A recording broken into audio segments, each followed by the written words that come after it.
ہر چیز مہنگی ہو گئی ہے لیکن ماچس آج بھی سستا ہے۔ یاد رکھیے آگ لگانے والوں کی قیمت کبھی نہیں بڑھتی۔ دعا ہے کہ وہ رب العالمین آپ کو ہر اس نعمت سے سرفراز فرمائے جس میں آپ سب کے لیے خیر و برکت، عزت و وقار، راحت و سکون، صحت و تندرستی، ترقی و خوشحالی اور دنیا آخرت کی بلائیاں ہیں۔ اللہ تعالیٰ آپ کو ہر نعمتیں عطا فرمائے۔ ان اللہ کان علی کل شیء حسیبا، بے شک اللہ ہر چیز کا حساب رکھنے والا ہے۔ سارے دن کے بعد جب بستر پر جائیں تو کم سے کم 4 منٹ اللہ سے ضرور باتیں کیا کریں۔ کسی کا شکوہ، کسی کی شکایت، کسی کی مشکل کی حل کی التجا، کبھی کسی دکھ پہ آنسو، کسی گناہ پہ ندامت، اور کسی بات پر گڑ گڑانا، اور گڑ گڑا کر اللہ سے دعا کیا کریں، آپ کی زندگی خود بہت بدلنے لگے گی انشاءاللہ تعالی۔ اللہم صلی وسلم بارک علی نبینا محمد صلی اللہ علیہ وآلہ وسلم۔ اے اللہ ہماری زبانوں کو درود پاک سے تر رکھوا دو اور آقا کریم کا دیدار نصیب کروا دو، اور مکہ مدینے کی بار بار حاضریاں نصیب کروا دو، آمین۔ جمعہ ترک کرنے والوں پر اللہ تعالیٰ مہر لگا دیتا ہے، دلوں پر مہر لگا دیتا ہے۔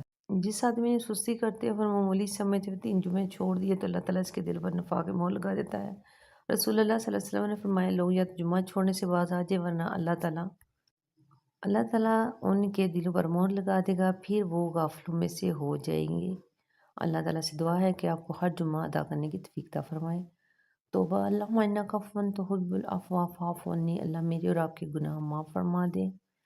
اللہم غیرنی حتی تحبونی، اللہ مجھے اتنا بدل دے جہاں تک کہ آپ مجھ سے محبت کرنے لگے، آمین ثم آمین۔ اللہم صلی علی سیدنا محمد کما صلیت علی ابراہیم وعلی آل ابراہیم انک حمید مجید۔ اللہم بارک علی محمد وعلی آل محمد کما بارکت علی ابراہیم وعلی آل ابراہیم انک حمید مجید۔ اللہم غیرنی حتی تحبنی، یا اللہ مجھے اتنا بدل دیجیے کہ جہاں کہ آپ مجھ سے محبت کرنے لگے۔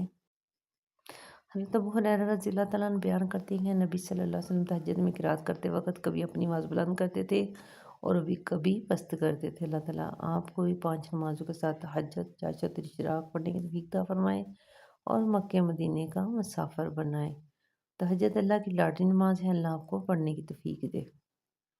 حضرت جابر بن بیان کرتے ہیں، رسول اللہ صلی اللہ علیہ وسلم فرمایا، کچھ لوگ جہنم سے شفاعت کے ذریعے نکالے جائیں گے، گویا وہ صاغیر ہیں۔ ہم نے عرض کیا صاغیر کیا؟ آپ صلی اللہ علیہ وسلم نے فرمایا وہ لکڑیاں ہیں۔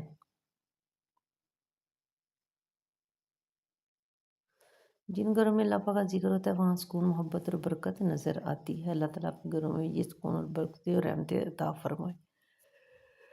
سمجھنا پڑتا ہے وقت آپ کا ہے، چاہو تو سونا بنا لو یا پھر چاہو تو سو کے گزار لو۔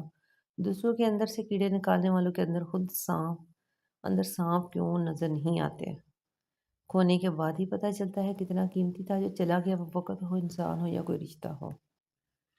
ٹوٹی ہوئی چیزیں ہمیشہ پریشان کرتی ہیں، جیسے دل، نیند، بھروسہ اور سب سے زیادہ کسی سے لگی ہوئی امید۔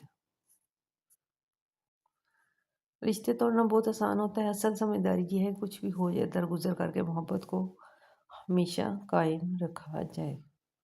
کن فیکون اپنے دن کو یہ جان کر تسلی دے کہ اللہ آپ کی ہر دعا سنتا ہے، اس کا کن آپ کا زندگی بدل دے گا، اور وہ آپ کے دل کو پہنچنے گہرے اور تیز اندر سے واقف ہے۔